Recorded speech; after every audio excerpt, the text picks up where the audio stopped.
Hello guys, welcome to electrical GATE channel. इस video में है 25 most important questions of synchronous machine. Better understanding के लिए पूरा वीडियो देखें और यदि आप हमारे चैनल पर नए हैं तो चैनल को सब्सक्राइब जरूर कर लें और बेल आइकन प्रेस कर दें। फर्स्ट क्वेश्चन है, alternator works on the principle of mutual induction, Faraday's law of electromagnetic induction, self mutual induction, self and mutual induction. तो अल्टरनेटर में Faraday's law of electromagnetic induction काम करता है। जब alternator की फील्ड वाइंडिंग को DC supply दी जाती है तो वहाँ से फ्लक्स जनरेट होता है। जब फील्ड वाइंडिंग को रोटेट करते हैं तो फील्ड वाइंडिंग का जो फ्लक्स है वो स्टेटर को लिंक करता है और स्टेटर के रेस्पेक्ट में उसका स्पेस वेरिएशन होता है। तो फील्ड फ्लक्स के चेंज होने से स्टेटर में ईएमएफ जनरेट होता है। तो यहाँ पे Faraday's law of electromagnetic induction बिल्कुल सही ऑप्शन है। नंबर सेकंड क्वेश्चन है, the rotor of alternator has 9 slip rings, 2 slip rings, 3 slip rings, 4 slip rings. जो रोटर है उसमें 2 टर्मिनल निकले होते हैं, दोनों टर्मिनल से डीसी सप्लाई हम देते हैं। तो जितने भी टर्मिनल होंगे उतनी ही स्लिप रिंग्स की हमें ज़रूरत पड़ती है। तो 2 टर्मिनल है तो 2 ही स्लिप रिंग्स की ज़रूरत पड़ेगी। Number third question, the generator which gives DC supply to the rotor of an alternator is called converter, exciter, inverter, rectifier. तो फील्ड को डीसी सप्लाई देंगे तो उसको मतलब एक्साइट करेंगे। तो जो भी जनरेटर फील्ड को डीसी सप्लाई देगा उसको बोलते हैं एक्साइटर। सिंपल है बिल्कुल। Number fourth, in alternator salient pole type rotors are generally used with prime movers of high speed, low speed, medium speed, any speed. तो सैलिएंट पोल जो type के जनरेटर होते हैं उनको हम ज़्यादा स्पीड पर रोटेट नहीं कर सकते क्योंकि उसमें प्रोजेक्टिंग टाइप पोल होते हैं। अगर ज़्यादा स्पीड पर रोटेट कर देंगे तो सेंट्रीफ्यूगल फोर्स के कारण जो स्ट्रेस डेवलप होगा तो वहाँ पे पोल जो है वो ब्रेक हो सकते हैं। तो पोल्स को हमें कम स्पीड पर रोटेट करना होता है, यानी कि लो स्पीड इसका बिल्कुल सही आंसर है। In alternator cylindrical type rotors are generally used with prime movers of. अब सिलेंड्रिकल टाइप में कोई भी पोल नहीं होता इसलिए हम उसको ज़्यादा स्पीड पर रोटेट कर सकते हैं। और सिलेंड्रिकल टाइप के जो रोटर होते हैं वो हाई स्पीड पर रोटेट करने के लिए ही डिज़ाइन किए जाते हैं। तो यहाँ पे आंसर होगा high speed. The frequency of voltage generated in an alternator depends upon. तो किसी भी अल्टरनेटर की जो स्पीड है उसका फ्रीक्वेंसी के साथ रिलेशनशिप क्या होता है, n is equal to 120 F upon P. तो यहाँ पे f जो है वो प्रोपोर्शनल में जाता है n इंटू पी, यानी स्पीड और नंबर ऑफ पोल्स के। तो बोथ 1 एंड 2 इसका जो है करेक्ट आंसर होगा। Salient pole type rotors are. अच्छा, सैलिएंट पोल जो रोटर होते हैं उनमें पोल निकले हुए होते हैं। तो पोल निकले हुए होते हैं तो उनका जो डायमीटर है वो तो हो जाता है ज़्यादा और जो उनका लेंथ होती है वो हो जाती है कम। तो larger in diameter and smaller in axial length. Number 1 बिल्कुल सही ऑप्शन। नेक्स्ट क्वेश्चन है, the EMF generated in alternator depends upon frequency, flux per pole, coil span factor, all of the above. तो अल्टरनेटर में जो EMF generate होता है उसका expression कितना होता है, E is equal to 4.44 into F phi N into K W. तो फ्रीक्वेंसी पे भी डिपेंड करता है, फ्लक्स पर पोल पे भी डिपेंड करता है और कॉइल स्पैन फैक्टर पे भी डिपेंड करता है। तो ऑल ऑफ द अबव बिल्कुल सही ऑप्शन है। An alternator is said to be overexcited when it is unity power factor, leading power factor, lagging power factor, either lagging और leading power factor। तो जब भी अल्टरनेटर लैगिंग पावर फैक्टर पे work करता है तो वह ओवर एक्साइटेड होता है। इस चीज़ को आप ऐसे भी याद रख सकते हैं कि ओवर एक्साइटेड जनरेटर लैगिंग होगा, अंडर एक्साइटेड जनरेटर लीडिंग होगा। ओवर एक्साइटेड मोटर लीडिंग होगी, अंडर एक्साइटेड मोटर लैगिंग होगा। तो यहाँ पे जो आंसर होगा वो होगा आपका लैगिंग पावर फैक्टर।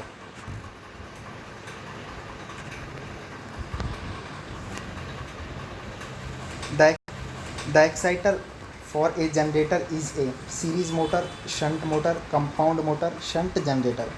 तो जनरेटर में एक्साइटर का काम क्या होता है, फील्ड वाइंडिंग को एक्साइट करना या फील्ड वाइंडिंग को डीसी सप्लाई देना। डीसी सप्लाई जो है एक जनरेटर ही प्रोवाइड कर सकता है, मोटर प्रोवाइड नहीं कर सकती। तो यहाँ जो आंसर होगा वो आपका शंट जनरेटर होगा। The main purpose of using fractional pitch winding amount of copper in the winding, size of the machine, harmonics in the generated EMF, cost of the machine. तो फ्रैक्शनल पिच वाइंडिंग का जो main purpose होता है वो होता है harmonics को reduce करना या उन्हें एलिमिनेट करना।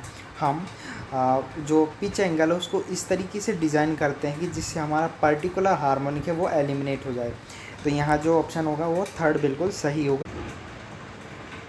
The pitch factor in rotating electrical machines is defined as the ratio the resultant full pitched coil to that of a corded coil, full pitch to the phase EMF, corded coil to the phase EMF, corded coil to that a full pitched coil। तो जो pitch factor होता है वो होता है corded coil में जितना voltage develop होता है उसका, और फुल पिच्ड कॉइल में जितना वोल्टेज डेवलप होता है उसका रेशो। तो यहाँ पे नंबर 4 बिल्कुल सही ऑप्शन है। In an alternator, the armature reaction is completely magnetizing when the load power factor is unity 0.07, 0 lagging, 0 leading। तो हमें इसके लिए फेजर डायग्राम बनाना पड़ेगा। तो चलिए मान लीजिए ये हमारा EF है, ये EF है। जो फील्ड फ्लक्स होगा वो इस डायरेक्शन में होगा फाई एफ। अब लोड पावर फैक्टर यदि मैं लीडिंग लूँ तो मेरा जो करंट है वो इस डायरेक्शन में बनेगा, IA करंट, और इसी डायरेक्शन में मेरा जो है आर्मेचर फ्लक्स जो है वो बनेगा। तो देखेंगे कि जीरो लीडिंग के केस में जो हमारी आर्मेचर रिएक्शन है वो कम्प्लीटली मैग्नेटाइजिंग है, फील्ड फ्लक्स को सपोर्ट कर रही है। तो जब लोड पावर फैक्टर वो लीडिंग होता है, जीरो लीडिंग होता है, उस केस में हमारी जो आर्मेचर रिएक्शन वो कम्प्लीटली मैग्नेटाइजिंग टाइप की होती है। नंबर 4 बिल्कुल सही ऑप्शन होगा। Which of the following is not an integral part of a synchronous generator system? Prime mover, excitation system, distribution transformer, protection system। जो प्राइम मूवर होता है वो तो अल्टरनेटर के रोटर को रोटेट करने के लिए काम आता है। एक्साइटेशन सिस्टम है वो फील्ड में DC सप्लाई प्रोवाइड कराने के काम आता है। और प्रोटेक्शन सिस्टम जनरेटर में अगर कोई भी फॉल्ट हो जाता है तो उसको प्रोटेक्ट करने के लिए काम आता है। लेकिन डिस्ट्रीब्यूशन ट्रांसफार्मर इसका पार्ट नहीं होता। तो यहाँ पर थर्ड ऑप्शन बिल्कुल सही है।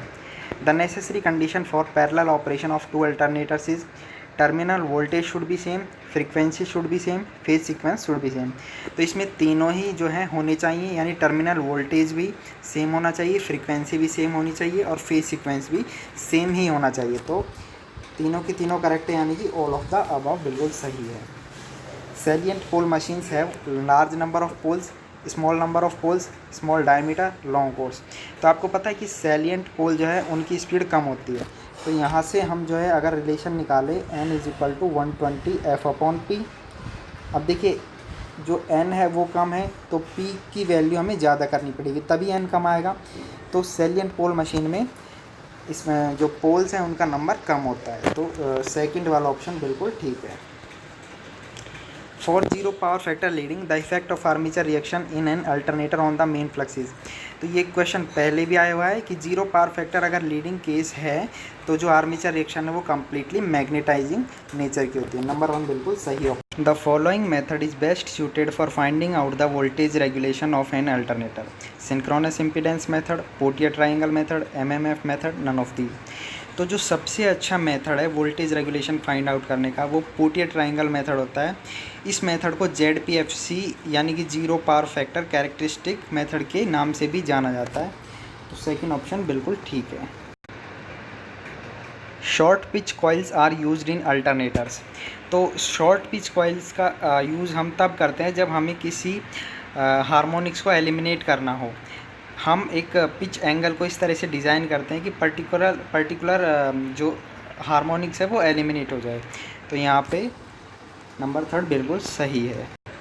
Hunting in synchronous machines can be reduced by using damper bars, fly wheel, machines having suitable synchronisation power, all of these. तो जब भी सिंक्रोनस मशीन में कोई फॉल्ट होता है या इनपुट पावर ज़्यादा हो जाती है तो मशीन का इक्विलिब्रियम पॉइंट चेंज हो जाता है। तो नए इक्विलिब्रियम पॉइंट को पाने के लिए मशीन अपनी स्पीड को कम या ज़्यादा करती है और नए जो इक्विलिब्रियम पॉइंट है उसको हंट करने की कोशिश करती रहती है, इसलिए इस प्रोसेस को हंटिंग कहते हैं। हंटिंग इन तीनों के थ्रू रिड्यूस की जा सकती है, damper bar, fly wheel, machines having suitable synchronisation power. तो यहाँ पे जो है तीनों ही करेक्ट है, ऑल ऑफ दिस बिल्कुल सही आंसर है। In alternator during hunting, when the speed becomes super synchronous, the damper bar develop. Reluctance torque, pseudo stationary torque, eddy current torque, induction generator torque.